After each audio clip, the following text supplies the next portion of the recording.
নমস্কার, স্বাগত জানাচ্ছি আপনাদের তর্কযুক্তি গল্পের আজকের টক শোতে। আজকের আলোচনার বিষয় নারী ও রাজনীতি। রাজ্য রাজনীতিতে সবচেয়ে বড় বিষয় হয়ে গেছে আজকের নারী। নারী জাতির সম্মান এই রাজ্যে কতটুকু, এই নিয়ে কিন্তু আজকের টানপোড়েন রাজনীতিতে। কোনো দল বলছে হ্যাঁ আমরাই নারী জাতির সম্মান করি এবং আমরাই নারীদের অধিকারের জন্য, নারীদের স্বাধীনতা এবং নারীদের অস্তিত্ব রক্ষা, নারীদের বিষয়াদির জন্য আমরা লড়াই করছি। অন্য এক দল বলছেন না, আমরাই নারীদের জন্য, নারী স্বাধীনতা, নারী অধিকার, নারী ক্ষমতায়ন সবগুলোর জন্য লড়ছি, আমরা কাজ করছি। আমরা আসলে কারা নারীদের জন্য, কোন দল নারীদের জন্য সত্যিকারের কাজ করছে এটা সময় বলবে এবং আলোচনায় আসবে। তবে আমরা আজকের এই নারী ও রাজনীতি এই বিষয়ে আলোচনা করার জন্য আমরা যারা আগামী ভবিষ্যৎ এই রাজ্যের, ওনাদেরও ডেকেছি, কেননা ওনারাও উঠে আসছেন আস্তে আস্তে করে এই রাজ্যের নারীদের বিষয়ে, ওনারাও আন্দোলনে সামিল হয়েছেন, তাই ওনাদেরও ডেকেছি। পাশাপাশি নারী নেত্রীদেরও ডেকেছি। আজকে আমাদের মধ্যে উপস্থিত হবেন এবং এখন যিনি আছেন একেবারে ডান দিক থেকে পাপিয়া দত্ত, স্বাগত জানাচ্ছি পাপিয়া ম্যাডাম। আছেন আনোয়ারা ছাত্র সমাজ থেকে সত্যজিৎ বিশ্বাস, স্বাগত জানাচ্ছি। ওরা হচ্ছে নারী, একজন আনোয়ারা, ওদের জন্য ওরা লড়েছিল এক সময়, অনেক কিছুদিন আগে আপনারা দেখেছেন আনোয়ারার যে আনোয়ারার ঘটনা নিয়ে ওদের রাস্তাতে আন্দোলন দেখেছি, বিভিন্নভাবে ওরা অরাজনৈতিকভাবে আন্দোলন করেছে, যেটা রাজ্যের মধ্যে সাড়া জাগিয়েছে, তাই ওনাদেরকে ডেকেছি। আছে তিস্তা নাথ, যিনি আনোয়ারা ছাত্র সমাজ থেকে আরেকজন নারী, যিনি আজকে এই নারীদের অধিকার নিয়ে কথা বলছেন এবং আনোয়ারা ছাত্র সমাজের পক্ষ থেকে ওনারাও নারীর জাতির জন্য এবং নারীর জন্য আন্দোলন করেছিলেন। এবং আমাদের মধ্যে উপস্থিত হবেন পান্না দে, যিনি টিএমসির পক্ষ থেকে আছেন। পাশাপাশি আমরা আমন্ত্রণ করেছিলাম নারী সমিতির যারা আছেন ওনাদের তরফ থেকে কাউকে পাঠানোর জন্য, তবে এখনো পর্যন্ত ওনারা কোনো রিপ্লাই করেননি, আমাদের কোনো বিষয় জানাননি। আমরা অপেক্ষা করব, যদি আসেন কেউ অবশ্যই এই বিষয়ে আলোচনা করবেন। যেহেতু আজকে আমরা নারী ও রাজনীতি বিষয়টা রেখেছি এই কারণে, আমরা লক্ষ্য করেছি যে এই রাজ্যে অনেকদিন পর নারী জাতি বা নারীরা একগুচ্ছভাবে, অর্থাৎ মাঠে আমরা দেখেছি আন্দোলনে নামতে, অর্থাৎ অনেকদিন পর নারীদের আন্দোলনে সামিল হতে দেখেছি একটা বিষয়কে কেন্দ্র করে। বিষয়টা আপনারা অবশ্যই লক্ষ্য করে থাকবেন যে কিছুদিন আগে বিজেপির একজন রাজ্য নেতা বিদ্যুৎ ঘোষ, ওনার পারিবারিক, কেউ বলছেন বিজেপির পক্ষ থেকে বলা হচ্ছে পারিবারিক বিষয়, আবার বিরোধীরা বলছেন, মানে শাসক দলের পক্ষ থেকে বলছে এই দেখুন এটা পারিবারিক না, একটা নারীর উপর অত্যাচার করা হয়েছে, যেটা দীপা বলে মেয়েটা আছে, ওনার উপরে ওনার স্ত্রী দাবি করছেন উনি, এবং উনি এটা নিয়ে কেস করেছেন। এই জন্য কিন্তু এই অনেকদিন পর কিন্তু আমাদের রাজ্যে নারীদের এইভাবে আন্দোলনমুখী হতে দেখেছি। আমরা একটা ছোট সাইডলি ফুটেজের মধ্যে দেখব যে কিভাবে ওনারা আন্দোলন করছেন নারীদের অধিকারের জন্য, এবং আজকে আমরা দেখছি যে এইভাবে নারীদের জন্য কিন্তু লড়ছেন নারী সমিতি সহ অন্যান্য সংগঠনগুলো, নারীদের অধিকারের জন্য, নারীদের ক্ষমতায়নের জন্য। আমরা এই ফুটেজটা একটু দেখব, আমাদের যারা আছেন ওনাদের বলবো ফুটেজটা একটু দেখানোর জন্য। হ্যাঁ, আমরা দেখতে পাচ্ছি কিভাবে নারীরা আন্দোলনমুখী হয়েছেন। বিরোধীরা এতদিন মুখে অনেক কিছু বলেছেন এবং প্রায় বলতেন যে নারীদের জন্য কোনো আন্দোলন দেখা যায় না, নারীদের জন্য আন্দোলন হচ্ছে না, কিন্তু আমরা দেখতে পাচ্ছি মাঠ একেবারে রাস্তা পুরো নিয়ে রেখেছে এবং আন্দোলনে সামিল হয়েছে রাজ্যের প্রতিবাদী নারীরা।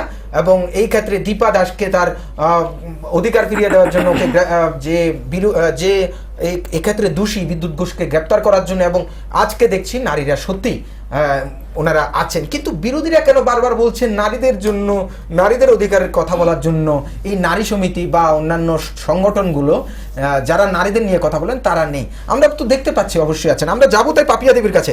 ম্যাডাম, আপনারা বারবারই আমাদের প্রোগ্রামেও দেখেছি এবং অন্যান্য ক্ষেত্রে আমাদের ক্যামেরার সামনেও ধরা পড়েছে এই বিষয়টা, আপনারা বরাবরই বলছেন নারীদের জন্য, নারীদের স্বাধীনতা, ক্ষমতা, অধিকারের জন্য শাসক দলের যে সংগঠনগুলো ওনারা নামছেন না। কিন্তু আমরা দেখলাম কিছুদিন আগে, বা আপনি এই ফুটেজটাতেও দেখলেন, ওনারা আছেন এখনো নারীদের নিয়ে, ওনারা আন্দোলন করছেন অধিকারের জন্য। কেন মিথ্যে মিথ্যে আপনারা এইভাবে দোষ চাপাচ্ছেন ওনাদের উপর?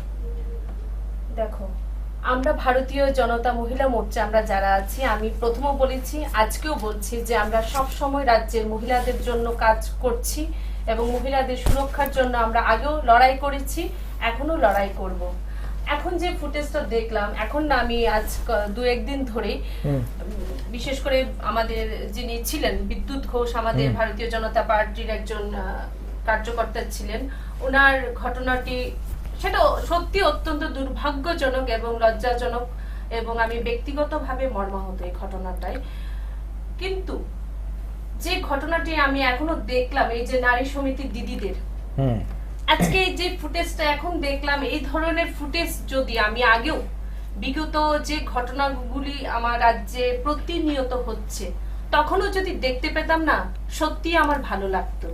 কারণ আমি আগেও বলেছি যে মহিলা নির্যাতন সেটা কোনো রাজনৈতিক ইস্যু না, সেটা আজ একটা সামাজিক ব্যাধি যেটা মহামারীর আকার ধারণ করেছে এই রাজ্যে।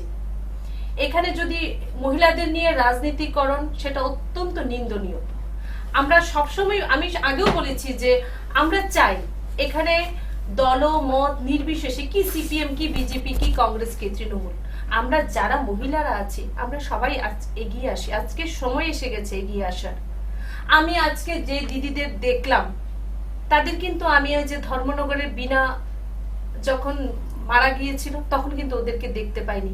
আনোয়ারা চৌধুরীর ঘটনা, আজকে সত্যি আজকে অরাজনৈতিক একটা ছাত্র সংগঠন ওনারা এগিয়ে গিয়েছিলেন আনোয়ারা চৌধুরীর ঘটনায়, না হলে আনোয়ারা চৌধুরীর যে মৃত্যু রহস্য, এটা রহস্যই থেকে যেত। আজকে আমাদের মরাল সাপোর্ট ওদের প্রতি ছিল।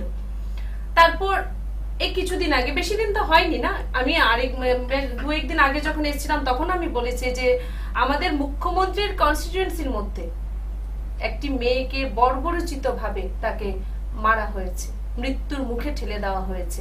তখন তো আমি উনাদেরকে দেখিনি রাস্তায় হাঁটতে। আজকে যে ঘটনাটি বেরিয়েছে, যে তথ্য আমাদের সামনে এসেছে, ভারতীয় জনতা পার্টি সিদ্ধান্ত নিতে কিন্তু এক সেকেন্ডও দেরি করেননি। আমরা ভারতীয় জনতা পার্টি, দেখুন ভারতবর্ষ এইরকম একটা দেশ, সেখানে আপনি যুগ যুগান্তর ধরে মহিলাদের সম্মানের দৃষ্টিতে দেখা হয়। আমরা মহিলাদের মাতৃজ্ঞানে পুজো করে থাকি। আমরা ভারতীয় জনতা পার্টি কিন্তু ঠিক ভারতবর্ষের যে ঐতিহ্য, সৃষ্টি কৃষ্টি, ওটাকে মান্যতা দিই। এবং আমি ভারতীয় জনতা পার্টি, আজকে আমি মহিলা মোর্চা স্টেট প্রেসিডেন্ট, আমি একজন মহিলা কার্যকর্তা হিসেবে আমি বলতে চাই, শুধু আমি কেন, আজ হাজার হাজার মহিলারা, হাজার কেন, এটা লাখ ছাড়িয়ে গেছে, আজ ভারতীয় জনতা পার্টির সঙ্গে যারা যুক্ত হয়েছেন। আজ ভারতীয় জনতা পার্টি, বিশেষ করে অন্যান্য দল থেকে যারা আসছেন, তারা পার্থক্য বুঝতে পারছেন যে ভারতীয় জনতা পার্টিতে মহিলাদের একটা বিশেষ সম্মানের স্থান আছে। মহিলাদের ওই যে বললাম মাতৃজ্ঞানেই পুজো করা হয়। তার জন্য কিন্তু আজকে বিদ্যুৎ ঘোষ বলুন, ওনার উপর যে অপরাধ বা যে অভিযোগ করা হয়েছে, সেটা কিন্তু প্রমাণ হওয়ার আগে, যেদিন ঘটনা সামনে এসেছে, আমাদের রাজ্য সভাপতি উনি কিন্তু এখানে ছিলেন না, উনি ত্রিপুরার বাইরে ছিলেন। কিন্তু আজকে ভারতীয় জনতা পার্টি মহিলাদের জন্য আছে, মহিলাদের সম্মানের জন্য আছে বলেই সেটা উনি প্রমাণ দিয়েছেন। সঙ্গে সঙ্গে বিদ্যুৎ ঘোষকে পার্টি থেকে বরখাস্ত করা হয়েছে। কিন্তু আমি সেটা বললাম, আমার বললাম না, আজকে অবাক লাগছে আজকে নারী সমিতির দিদি ভাইদের দেখে। আমি বললাম না, বিগত কিছুদিন আগে কমলপুরের একটা ঘটনা, আমি আগেও বলেছি যে সাম্প্রতিককালে মহিলা নির্যাতনের যতগুলি ঘটনা আমার রাজ্যে হয়েছে, একটা অমানবিক দৃষ্টান্ত সেই ঘটনাটা স্থাপন করেছে। একজন গর্ভবতী মহিলাকে, তার গর্ভস্থ সন্তানকে কিছু পাষণ্ডরা মিলে হত্যা করেছে। কোথায় ছিলেন তখন দিদি ভাইরা, নারী সমিতির দিদিরা? কোথায় ছিল তখন আমার ওমেন কমিশন, যারা বলেন কি না মহিলাদের জন্য ওনারা কাজ করছেন, ওনারা অ্যাওয়ারনেস ক্যাম্প করছেন? কোথায় ছিলেন তখন ওনারা? কিন্তু আজকে সত্যি আমার খারাপ লাগছে বলতে না, কিন্তু তখন কোথায় ছিল? কিন্তু এখন তো আমরা দেখছি যখন একটা নারীর সাথে, যেমন দীপা যে মেয়েটা, ওনার সাথে যখন এভাবে অন্যায় করা হয়েছে, আপনাদেরই নেতা, তো তখন অন্যায় করা হয়েছে, তখন কিন্তু ওনারা এর প্রতিবাদ করছেন, অর্থাৎ প্রতিবাদ কিন্তু করছেন রাস্তায়, আমরা দেখেছি আন্দোলন করতে। তাহলে আপনারা কিভাবে বলতে পারেন ওনারা কোথায় ছিলেন? হয়তোবা তখন আসতে থাকতে পারেননি, এখন এসছেন। একটা রাজনীতি তো করতে হবে। একজন না, আপনি সেটাকে রাজনীতিকরণ দেখছেন না, মহিলাকে হাতিয়ার করে যে রাজনীতি, যে নোংরা খেলায় ওনারা নেমেছেন, এটা তার চেয়েও বেশি নিন্দনীয়। দেখুন, দীপা দাস উনি আমাদের ভারতীয় জনতা পার্টিতে, আমি আজকে 1 বছর ধরে, আমি 1 বছর কি 6 মাস হয়েছে আমি ওনাকে দেখছি। কিন্তু আমি একজন মহিলা হিসেবে, আমি একজন মহিলার উপর কোনো রকম ভাবে আমি কিছু আমি বলতে চাই না। আমি ওনার প্রতি সম্মান জানিয়েই বলছি, কয়েকটা কথা আমি বলতে চাই। এটা কিন্তু আমার কথা বা আমার তথ্য হিসেবে নেবে না, কারণ আমি যাই বলবো এটা কিন্তু দীপা দাসের তথ্য অনুযায়ী, দীপা দাস যে বক্তব্য রেখেছেন তার পরিপ্রেক্ষিতে আমি দু একটি কথা বলতে চাই। উনি বলেছেন যে বিদ্যুৎ ঘোষের সঙ্গে ওনার বিবাহ 2011 সালে কসবা কালী মন্দিরে হয়েছে, কিন্তু দীপা দাসকে আমি আজকে বললাম না, আমি 2016 সালে ওনাকে প্রথম আমি ভারতীয় জনতা পার্টি অফিসে দেখেছি। কিন্তু উনি বলছেন যে ওনার সঙ্গে ওনার বিয়ে হয়েছে, তাহলে আবার উনি বলছেন ওনাকে ধর্ষণ করা হয়েছে। তাহলে বিয়ে যেহেতু হয়েছে, তাহলে মানে ওনারা বিবাহিত একজন দম্পতি, সেখানে ধর্ষণের সংজ্ঞাটা ঠিক আমি বুঝতে পারলাম না। তাই এখানে আমার মনে হচ্ছে যে ওনাকে নিয়ে, দীপা দাসকে নিয়ে এটা পুরোপুরি এটা একটা নোংরা রাজনীতির খেলায় আজকে নারী সমিতির মহিলারা, সিপিএম এটা মাঠে নেমে পড়েছেন। এবং তার চেয়ে অবাক লাগছে আজকে যে সিপিএম এর যে এসসি কমিটি, সুধন দাস বাবু ওনারা একটা ডেপুটেশন দিয়েছেন। মানে আমি বললাম না, আমার আজকে হাসি পাচ্ছে ওনাদের বিভিন্ন অ্যাক্টিভিটিস দেখে, আমার সত্যি আমার হাসি পাচ্ছে এবং মানে খারাপও লাগছে। আমার মনে হচ্ছে যে আগে কেন ছিলেন না, ওনারা কোথায় ছিলেন আগে? না না, আপনি যেটা বলছেন এসসি, দীপা দাস আজকে এসসি, ওই হিসাবে ওনারা করতে পারেন। অনেক মহিলার এই রাজ্যে, অনেক তপশিলি জাতি সম্প্রদায়ের অনেক মহিলার এই রাজ্যে নির্যাতনের শিকার হয়েছেন। মানে নির্যাতন মানে কি, বর্বরচিত আক্রমণ ওদের উপর মানে সংগঠিত হয়েছে, কিন্তু তখন ওনাদেরকে আমরা কিন্তু রাস্তায় দেখিনি, তখন দেখিনি।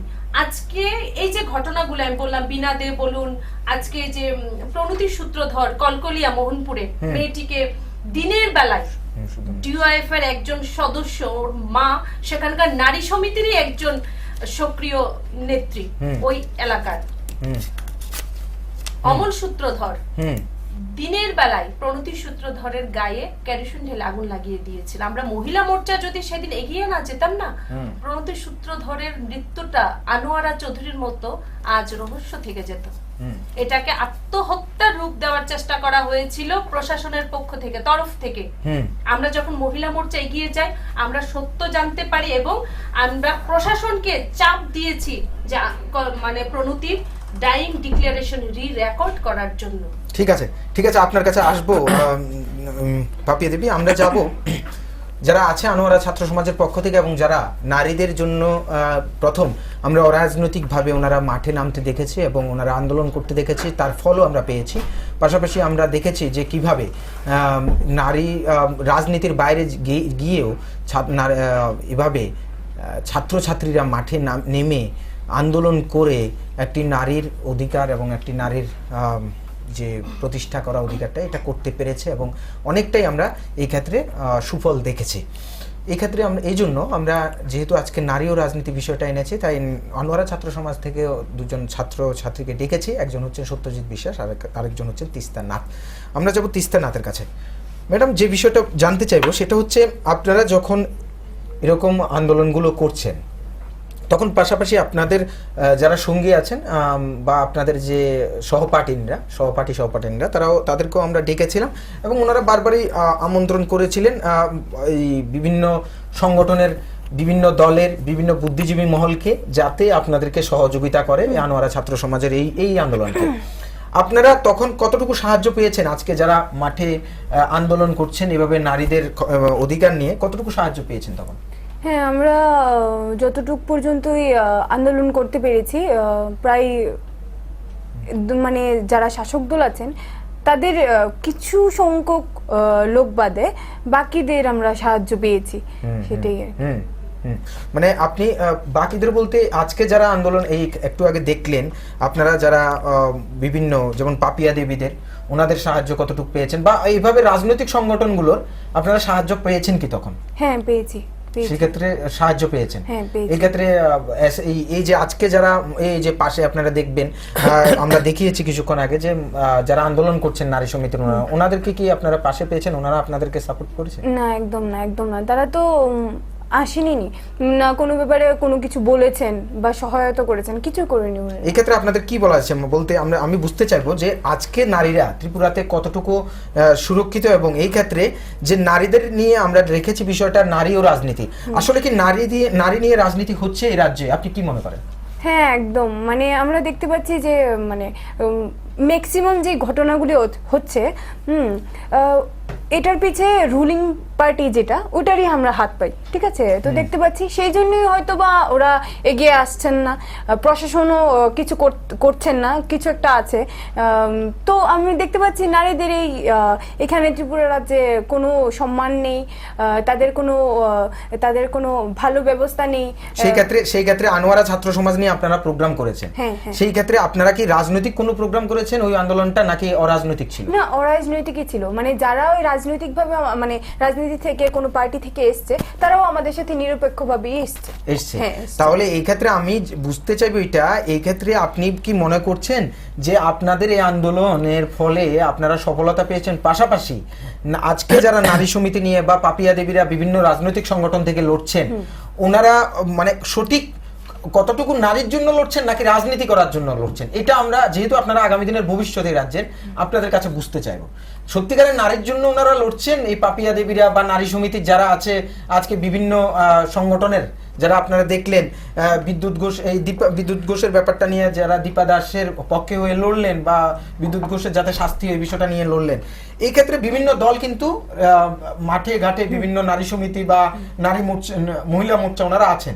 আসলে আপনারা আগামী ত্রিপুরার যেহেতু উঠে আসছেন, আপনারা বিভিন্ন আন্দোলনের মাধ্যমে, বিভিন্ন প্রোগ্রামের মাধ্যমে এবং পড়াশোনা করেন, বিষয়টা জানেন, বোঝেন, আপনার কাছে বুঝতে চাইবো যে নারী নিয়ে এখানে কি রাজনীতি হচ্ছে নাকি সত্যি নারীদের অধিকার প্রতিষ্ঠায় শাসক দল বলুন বিরোধী দল বলুন ওনারা কাজ করছেন? কি মনে হয় আপনার? আমি আমার দেখা মতে মানে আমি শুধু মাঠে যে বিজেপির মহিলা মোর্চা দিয়ে পাচ্ছি, হ্যাঁ, আর পাশাপাশি আমি এই কথা বলতাম না, কারণ আমরা দেখতে পাচ্ছি শাসক দলের যখন কোনো ঘটনা হয় তখন নারী সমিতি কোনো কিছু বলে না, হ্যাঁ, যখন অপোজিট পার্টির হয় তখন ওরা লাফালাফি করে। আমরা দেখতে পাচ্ছি রিসেন্টলি যে ঘটনাটা হলো। তো আমি বলতে চাইছি যে নারীদের জন্য মহিলা মোর্চা কাজ করছে, আর রাজনীতির জন্য যারা নেমে পড়েছে সেটা হচ্ছে নারী সমিতি। আমি একটা কথা বলতে চাই, আমি কিন্তু মহিলা মোর্চার স্টেট প্রেসিডেন্ট হিসেবে আমি আনোয়ারা চৌধুরীর ঘটনাটি আমি ন্যাশনাল ওমেন কমিশন এবং ন্যাশনাল হিউম্যান রাইটসে আমি চিঠি পাঠিয়েছিলাম, এবং কিছুদিন আগে সুষমা সাউজি যিনি ন্যাশনাল ওমেন কমিশন থেকে এসেছিলেন, এই ঘটনার উনি তদন্ত করে গেছেন এবং তদন্ত প্রক্রিয়া যেন সুষ্ঠুভাবে সম্পন্ন হয় তার জন্য কিন্তু ডিজিকে উনি বলে গেছেন। আর তাছাড়া দেখুন, আমি একটা কথা বলি কি, আজকে যারা মহিলাদের জন্য কথা বলছেন, যারা মহিলার সুরক্ষার কথা বলছেন, মহিলাদের সম্মানের কথা বলছেন, আমি একটা বলতে আমার আজকে সত্যি আমি বলতে চাই না, কারণ এটা আমার ভারত মাকে নিয়ে আমি বলছি, কারণ এই দেশ আমার ভারত ভূমি, ভারত, আমরা দেশকে কি বলি, মাতৃজ্ঞানের পুজো করে থাকি। তাদের ছাত্র সংগঠন, এই সিপিএম এর ছাত্র সংগঠন যে ইউনিটে জওহরলাল নেহেরু ইউনিভার্সিটিতে তারা ভারত মাকে, ভারত এই দেশকে যারা গালি দিয়েছেন, তারা আজকে মহিলাদের সুরক্ষার কথা বলেন। আজকে পান্না আহমেদ, আজকে শাসক দলের ছত্রছায়ায় যিনি ছিলেন একজন প্রশাসনিক অফিসার, পান্না আহমেদ একজন রমজানের মতো পবিত্র মাসে একজন সংখ্যালঘু আমাদের মহিলাকে ধর্ষণ করেছিলেন, তখন কোথায় ছিলেন এই নারী সমিতির দিদিরা?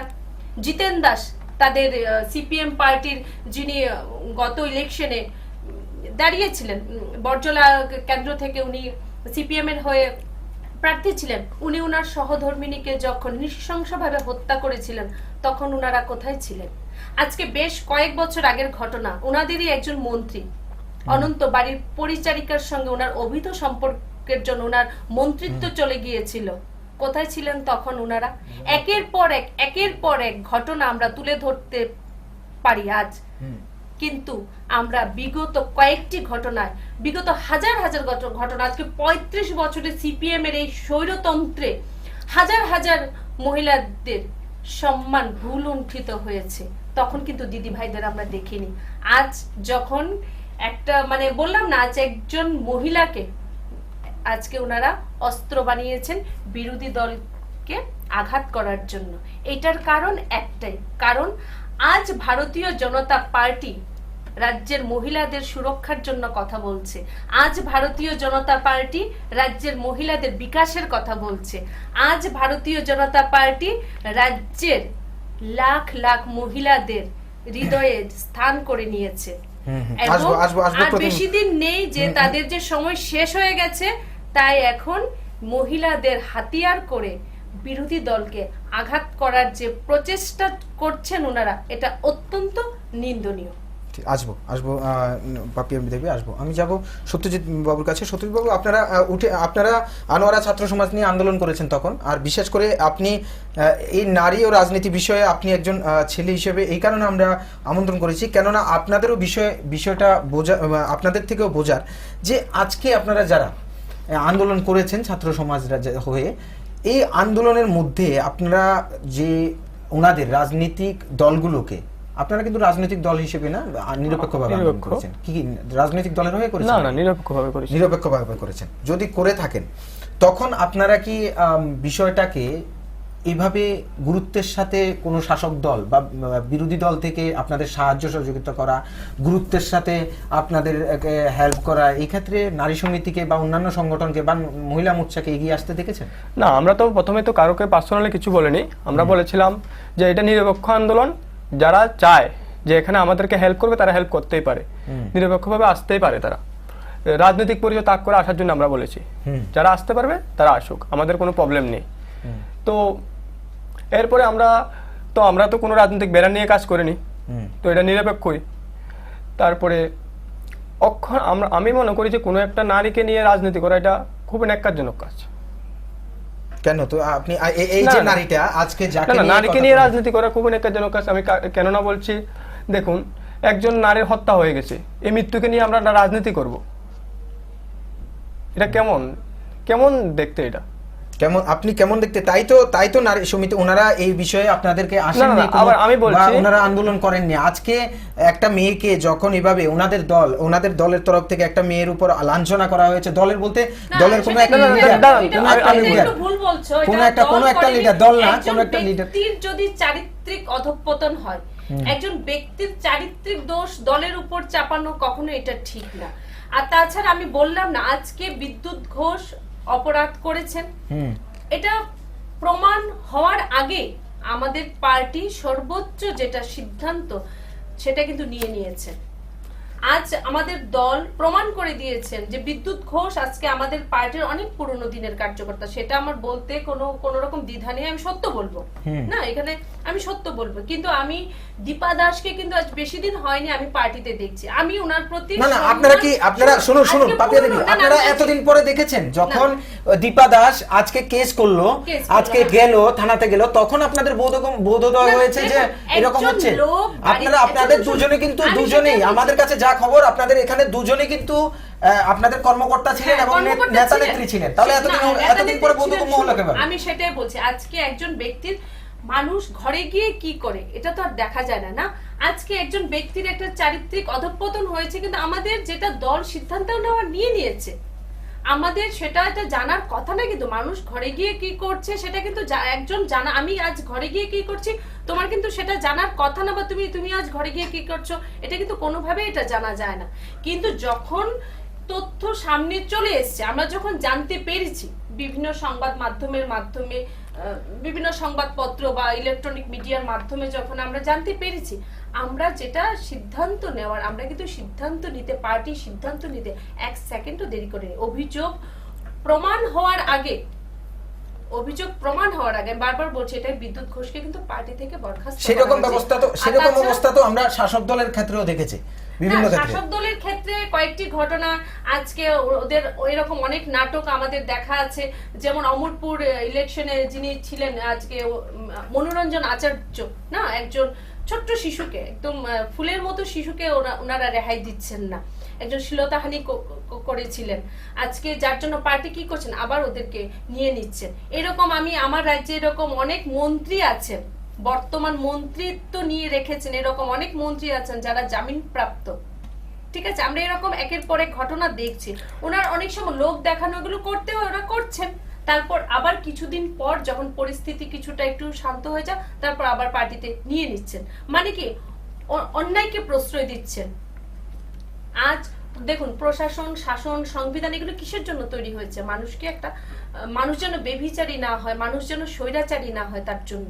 কিন্তু আজ কি করছেন এই যে সিপিএম দলটা কি করছে? না না, আপনারা বারবার সিপিএম দল বলছেন। আচ্ছা আচ্ছা, এই ক্ষেত্রে আমার কথা হচ্ছে ওনারা সরকারটা চলছে সিপিএম পরিচালিত সরকার।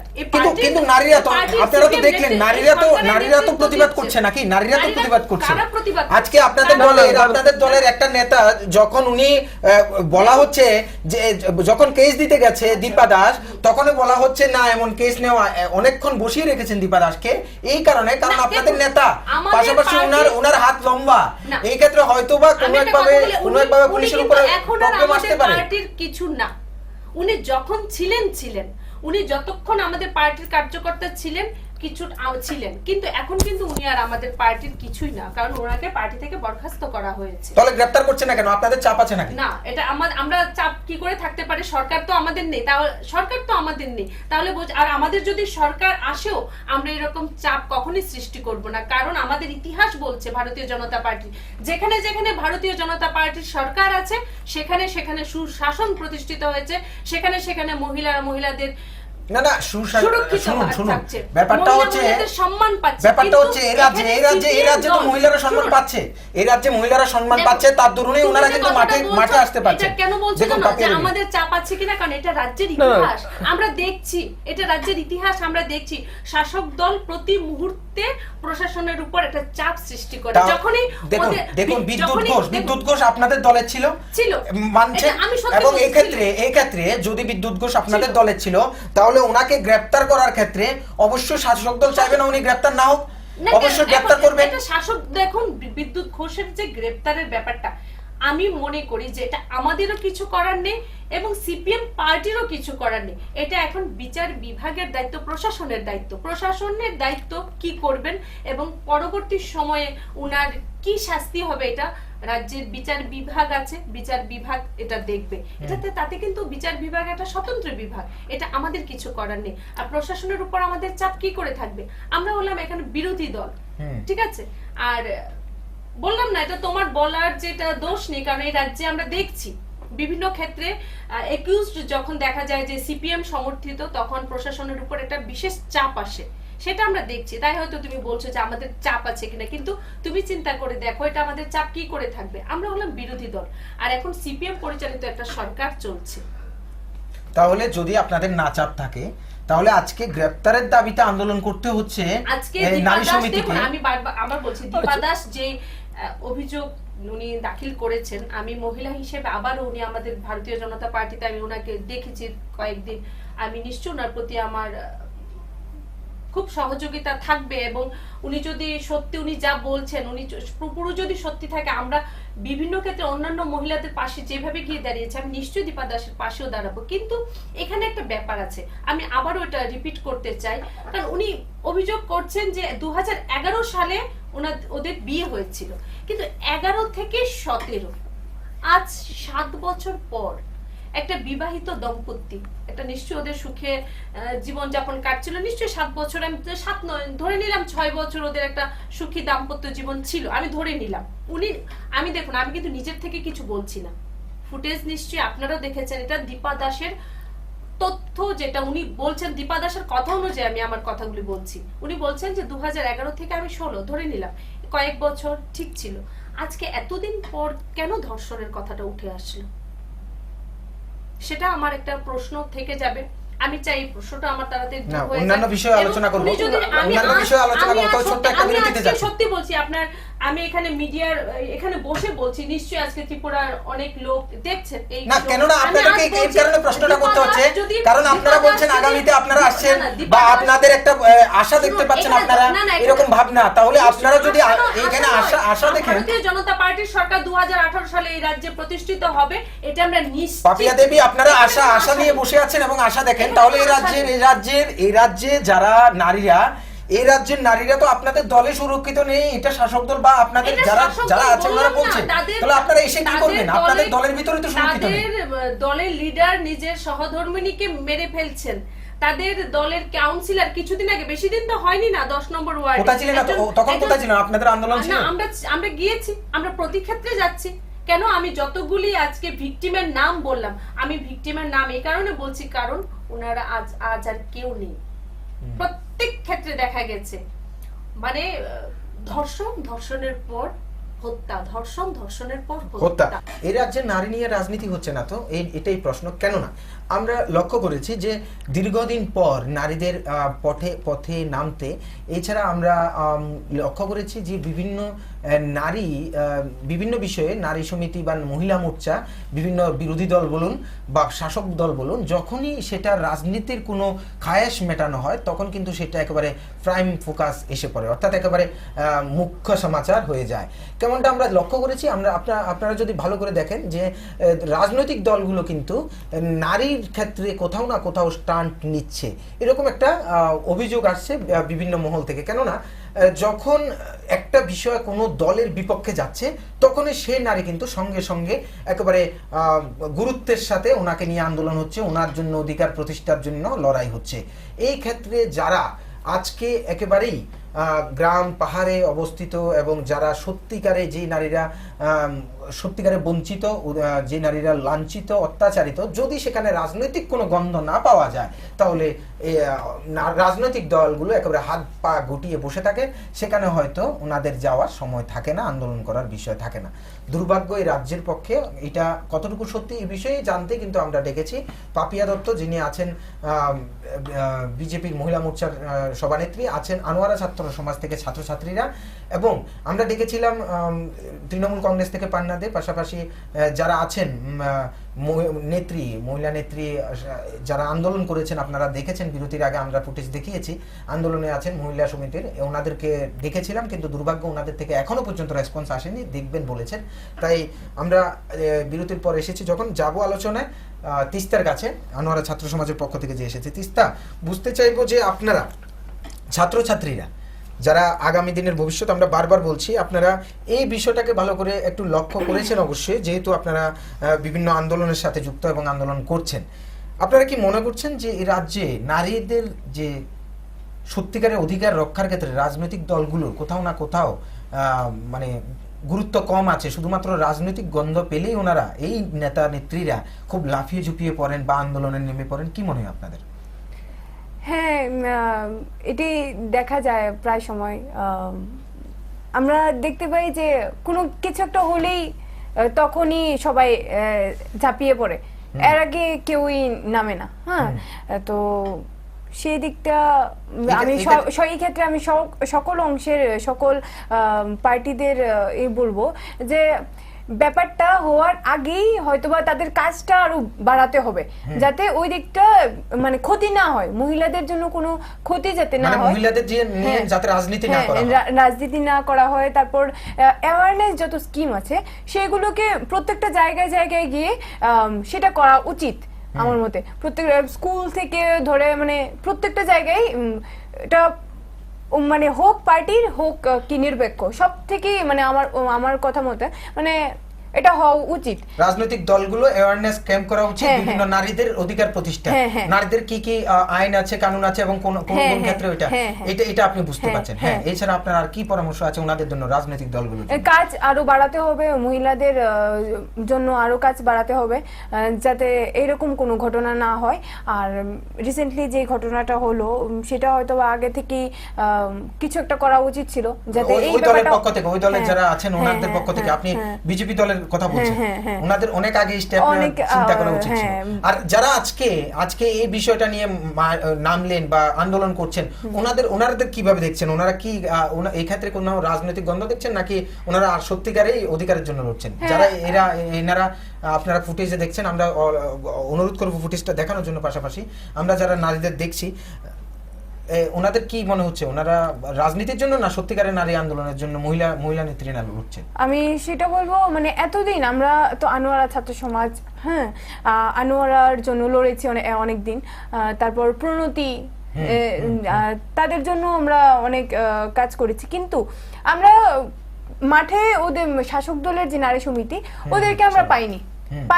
তো অবশ্যই হঠাৎ করে এতদিন পরে ওরা জেগে উঠলো, হ্যাঁ, হয়তোবা কোনো কারণ আছে, ইলেকশনে এগোচ্ছে, হয়তোবা তারা যেহেতু এটা অপোজিট পার্টি, তো সেই জায়গাতে আমি আমার চোখ দিয়ে যা দেখতে পাই, আমার দৃষ্টিভঙ্গিতে এটা একটা রাজনীতি, ওদের এটা থেকে একটা রাজনীতি। আর আমি বলবো যে দলমত নির্বিশেষে মহিলাদের জন্য এগিয়ে আসা, সেটাই আর সেখানে রাজনীতির মানে এই ক্ষেত্রে মানে কোন দল যাতে রাজনীতি না করে, অন্তত মহিলাদের জন্য এই ক্ষেত্রে নির্বিশেষে আগে আসা। আপনি এটাকে অবশ্যই অনেক রূপ দিচ্ছেন, ছাত্র সমাজের পক্ষ থেকে অনেক রূপ দেওয়া হচ্ছে, অনেকে ওনারা বলছেন হয়তো ইলেকশন এগিয়ে আসে। হ্যাঁ, জানি না কতটুকু নারীদের নিয়ে রাজনীতি হচ্ছে, তবে এই ক্ষেত্রে আমরা যাব আরেকজন ছাত্র সমাজ থেকে এসেছেন, সত্যজিৎ বিশ্বাস। সত্যজিৎ বাবু, আপনার বিষয়টা বুঝতে চাইবো, যেহেতু আপনারা অনেকদিন লড়াই করেছেন, কতটুকু সুফল পেয়েছেন আপনারা নিরপেক্ষভাবে লড়ে? আমরা তো আন্দোলন করছি, সুফল তো পাচ্ছি না।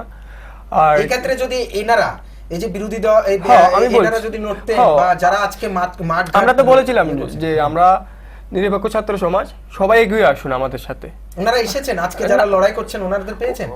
আজকে যারা নারী সমিতি তো টোটালি পাচ্ছি না, তারপরে এসএফআইকেও পাইছি না, কাউকে পাচ্ছি না। বাট এখন দেখছি কি যে কয়েকদিন আগে যে ঘটনাটা হয়েছে, তখন তারা এগিয়ে এসেছে। এমন হচ্ছে এটা কেউ সাপের গর্ত থেকে উঠে এসেছে। এতদিন শীত ঘুমেছিল, আর কি কয় এখন গরমকালে এসেছে, তো এই জন্য তারা জাগ্রত হয়েছে। কেননা বলছি, আমরা আনোয়ারার জন্য এতদিন আন্দোলন করেছি, আমরা রাত্র 12টা অবধি পোস্ট অফিস চৌমুহনীতে বসেছি, তারপর কই তাদেরকে তো দেখিনি, তাদের আসার প্রয়োজন ছিল না। আর যে দীপা তো রাজ্যের মেয়ে, আনোয়ারা রাজ্যের মেয়ে না, আনোয়ারা, চাঞ্চল্যনাথ, বিথিকা, প্রণতি, আরো কত, তো তারা কি রাজ্যের মেয়ে না? তাদের জন্য আন্দোলন করেছিল এতদিন, তারাও তো নারী, আর তারা তো মার্ডারেই মৃত্যুই হয়েছে তাদের। তো আমি বুঝতে পারছি না, এখন তো স্বাভাবিক সবকিছু জলের মতো বোঝা যাচ্ছে যে ইলেকশন এগোচ্ছে, কিছু তো একটা করতে হবে, এই জন্য তারা রাজনীতি করছে। মানে রাজনৈতিক দলগুলো ইলেকশন বুঝে কোপ মারছে। হ্যাঁ, ইলেকশন বুঝে কাপ মারছে না। কেননা বলছি আমি, তারা আগে আন্দোলন করতে পারতো, আর নারীদের নিয়ে আগে আন্দোলন করছিল, দেখতে পাইনি তো আমরা। আনোয়ারার জন্য দেখতে পাইনি, প্রণতির জন্য দেখতে পাইনি, বিনার জন্য দেখতে পাইনি, কারণ তারা শাসক দলের লোক ছিল, এই জন্য করতে পারে। আরে ভাই, আমার একটাই কথা, যে শাসক দলের লোক হোক না কেন, আরে তো দোষী হয় না, তাদেরকে তো শাস্তি দিতে হবে। আর আমার দলের লোক আমি শাস্তি দেবো না, এমন হলে তো আর হয় না। এনারার দলে আজকে আপনারা কি বলবেন?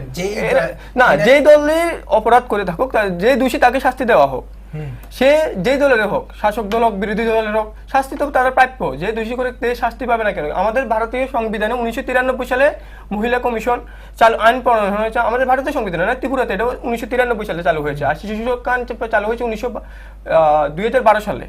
তো এতগুলি আইন চালু হয়েছে। শিশু যে সুরক্ষা আইনে লেখা আছে, যেখানে সংবিধানে লেখা আছে স্পষ্ট করে, যে শিশুদের সাথে যদি কোনো একটা অন্যায় হয়ে থাকে, কোনো একটা যদি খারাপ কিছু হয়ে থাকে, যদি কেউ শুনেও থাকে, এই ঘটনা শুনে থাকে, যদি থানাতে ইনফর্ম না করে, তাহলে তাদের 6 মাসের জেল প্লাস জরিমানা হবে। আর আনোয়ারার কেসে কিন্তু নাবালিক আনোয়ারার কেসে কিন্তু আমরা এমন কিছু দেখতে পাইনি। তাহলে তো এতদিনে তো যদি আইনের পথে চলতো, তাহলে আনোয়ারার মামা থেকে শুরু করে, আনোয়ারার মামি থেকে শুরু করে, আনোয়ারার যারা দোষী, ফুল ফ্যামিলিকে অ্যারেস্ট হওয়া উচিত আমার মতে। কেননা বলছি আমি, তারা তো ফ্যামিলির তো সব মেম্বারে জানে, আর তো তারা তো কিছুই করেনি। আর বিনিয়াদের সেম ঘটনা, কিছুই হয়নি না।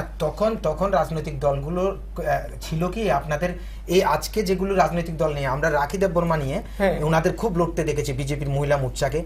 আজকে এই যে দীপা ম্যাডাম দীপা নিয়ে বা বিদ্যুৎ ঘোষের ব্যাপারটা নিয়ে ওনাদের নিয়ে আজকে নারী সমিতিকে লড়তে দেখছি, শাসক দলের সংগঠন, পাশাপাশি অন্যান্য সংগঠনকে।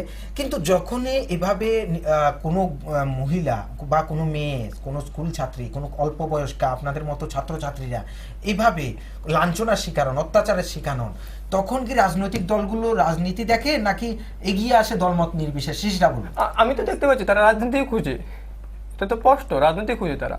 আমি তো চাই যে ব্যক্তি, সন্নিগ্ধ ব্যক্তি যে দোষ করে, যে অপরাধী, তার শাস্তি হোক, দল মত নির্বিশেষে শাস্তি হোক তার।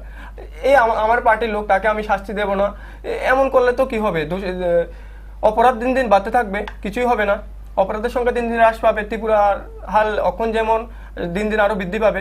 ত্রিপুরার বর্তমান অবস্থা আপনি কি দেখছেন? আমরা আপনার কাছে যাব, তবে এই বিষয়টা আমরা তিস্তার কাছ থেকে জানতে চাবো, কেননা ও একটা মেয়ে এবং ছাত্রী হিসাবে, পাশাপাশি যারা ছাত্রছাত্রীদের তরফ থেকে এসেছেন, তাই আপনাদের একটা মননশীলতা আছে, পড়াশোনা আছে, চিন্তাধারা আছে আপনার রাজ্য নিয়ে। আপনার এই রাজ্যকে কিভাবে দেখতে চান বা কি ভাবনা আছে, আপনি ভবিষ্যৎ বা বর্তমান অবস্থায়ও রাজ্যকে কিভাবে দেখতে চান, এটা আপনাদের মননশীলতা চলে। বুঝতে চাইবো যে বর্তমান পরিস্থিতিতে ত্রিপুরাতে নারীরা কতটুক সুরক্ষিত এবং নারীদের যে ক্ষমতায়ন, অধিকার, এটা কতটুক প্রতিষ্ঠিত বলে মনে করছেন আপনি?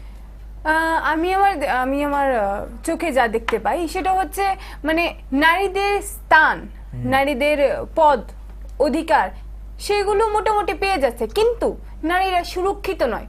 সেটা হচ্ছে মেইন বিষয়, সেটাই আমি দেখতে পাচ্ছি। সুরক্ষিত নয়, পদ আছে, সবকিছু আছে, সবাই ইকুয়াল, কিন্তু ওরা সুরক্ষিত নয়। আমরা সুরক্ষিত নয়। রাত্রি 10টার পরেই আমরা বেরোতে পারি না, 8টার পরেই বেরোতে পারি না। কেন? এই ক্ষেত্রে তো আপনারা স্কুল যাচ্ছেন, টিউশন যাচ্ছেন, বিভিন্নখানে যাচ্ছেন, স্বাধীনভাবে যাচ্ছেন, আপনারা বলছেন সুরক্ষিত না। কেন কি মনে হচ্ছে? হ্যাঁ, যাচ্ছি, কিন্তু শহর থেকে একটু বেরোলেই 8টার পরে ঘর থেকে বাড়ানো যায় না, সেটাই আমরা দেখতে পাচ্ছি। আর সবচেয়ে বড় কথা হচ্ছে যে আমাদের ত্রিপুরা রাজ্যে প্রশাসনিক যে গাফিলতি, সেটা সব ক্ষেত্রেই দেখা যায়। হ্যাঁ, যখন কোনো ঘটনা হয় তারা সুষ্ঠুভাবে কোনো এফআইআর লেখে না, তদন্ত করে না, সেটা হচ্ছে মেইন বিষয়। তো প্রশাসন যদি, পুলিশ যদি ঠিক মতো কাজ করে, হ্যাঁ, তাহলে কেন ওদেরকে রাস্তায় নামতে হতো, কেন ওদেরকে রাস্তায় বসতে হতো? প্রশাসন যদি ঠিক মতো কাজ করে তাহলেই তো মানে সবাই সুরক্ষিত থাকতো, মহিলারা, নারীরা সুরক্ষিত থাকতো। কারণ এখন যারা আছে মানে অপরাধী, তারা জানে অপরাধ করলেও এই ত্রিপুরা রাজ্যে কোনো মানে অনেক উপরের কোনো শাস্তি দেওয়া হয় না। আর শাসক দল হোক, মানে ওদের তো মানে শাস্তি পাওয়ার তো কোনো কথাই না, কারণ ওদের তো পার্টি এখানে আছে। তো আমি দেখতে পাই যে যতগুলি কেস আছে, মানে আমি দেখতে পাচ্ছি আনোয়ারার বিষয়টা হোক, প্রণতি, বীণাদেব, আমরা দেখতে পাচ্ছি এখানে রুলিং পার্টির এই সহায়তা বেশি। সেই জন্য হয়তো বা ওরা প্রশাসনিক দিক থেকে মানে সেরকম কোনো বড়সড় ব্যবস্থা নেওয়া হয় না, হচ্ছেও না। আর প্রণতির কেসটাও আমরা দেখলাম এখন পর্যন্ত এখন মোটামুটি স্টপ হয়ে গেছে। তো সেই দিক থেকে আমি বলবো যে প্রশাসনিক যে গাফিলতিটা, সেটা যেন উঠিয়ে দেয়। কারণ যতদিন পর্যন্ত প্রশাসন কঠোর না হবে, ততদিন পর্যন্ত নারীরা সুরক্ষিত হবে। তাহলে আপনার এই ক্ষেত্রে নারীদের নিয়ে রাজনীতি না হোক, একটা বিষয় বুঝলাম, পাশাপাশি প্রশাসনিক গাফিলতিটা যদি না থাকে তাহলে নারীরা সুরক্ষিত বোধ করবে বেশিটা, এটা আপনারা মনে করছেন? হ্যাঁ, কঠোর শাস্তি দেওয়া যেন হোক। এই রাজ্যে কঠোর শাস্তির ব্যবস্থা কতটুকু হচ্ছে? একদম না, কারণ আমরা দেখতে পাচ্ছি, আমরা আনোয়ারার জন্য লড়াই করেছি। হ্যাঁ, যারা ডাক্তাররা রয়েছেন দোষী, যারা ভিকটিমস রয়েছেন, তাদের মানে বাড়ি থেকে বা যারা দোষী, তাদেরকে কোনো রকম শাস্তি দেওয়া হচ্ছে না। আমরা দেখতে পাচ্ছি যে আনোয়ারার মামি এবং শানি, তারাও দোষী, সমান দোষী, কিন্তু ওদেরকে এখনো সিআইডি কি করলো আমরা বুঝতে পারলাম না। সিআইডি কি করছে এজ এ স্পেশাল ব্রাঞ্চ, তারা আমরা দেখতে পাচ্ছি না কিছু করছে। আনোয়ার একটা মেয়ে, হ্যাঁ, ওর সব কথা হয়তো মাম্মির কাছে বলতো, মামিও একজন মহিলা, কিন্তু সিআইডি কি করছে? শুধু মামাকে জিজ্ঞাসাবাদ করছে, হ্যাঁ, তল্লাশি নিল, এতটুকু কি ওদের কাজ? না, ঠিক আছে, সিআইডির পথে যাবে, তবে আপনি মনে করছেন যে সেক্ষেত্রে অনেক ক্ষেত্রে প্রশাসনিক গাফিলতি আছে, এবং রাজনৈতিক দলগুলো, আপনারা মনে করছেন রাজনৈতিক দলগুলো সঠিকভাবে কাজ করতে হবে নারীদের ক্ষমতায়নের জন্য এবং অ্যাওয়ারনেস করতে হবে। আমরা যাব প্রতিমা দেবীর কাছে, আপনারা কতটুকু করছেন আগামীতে? আপনারা অনেক কিছু বলছেন, আমি যারা এবং সত্যজিৎ যা বললো, আমি নিশ্চয় তারা আমাদের আগামী ভবিষ্যৎ কিছুটা সঠিক বলেছেন, কিন্তু কয়েকটা জিনিস বলতে চাই। যে কিছু ঘটনা হওয়ার আগে যাওয়া, আজ এখানে রাস্তায় কি আমরা এখানে বসে আছি, কিন্তু রাস্তায় কি হবে সেটা কিন্তু আমরা ভবিষ্যতে না, ওনারা এটা না, না, না, বোঝাতে চেয়েছেন। আমি বলছি আনোয়ারার যে মৃত্যু হয়েছে, আনোয়ারার বাবা এর আগে কিন্তু থানাতে ইনফর্ম করেছিল। হ্যাঁ, সেটা এইসব খোঁজ খবরগুলি আমি শুনেছি যে নেওয়া দরকার, এইসব খোঁজ খবরগুলি নেওয়া ওর দরকার। কথাটা কিছুটা যেরকম, আমি আরেকটা ঘটনা আমি একটু টেনে আনি, যদি এটা যে আমাদের ব্লাইন্ড স্কুলে যে ঘটনাটা হলো, ছেলেটি কিছুদিন আগে আমাদের যিনি এখন আমাদের মাননীয় মিনিস্টার যিনি বিজিতা নাথকে একটা চিঠি দিয়েছিলেন যে ওদের উপর এরকম একটা অত্যাচার হচ্ছে, কিন্তু উনি সেই চিঠিতে সাড়া দেননি। যদি সত্যি উনি তখন সাড়া দিতেন তাহলে হয়তো এই ঘটনাটা হতো না, সেটা কিছুটা সত্যি।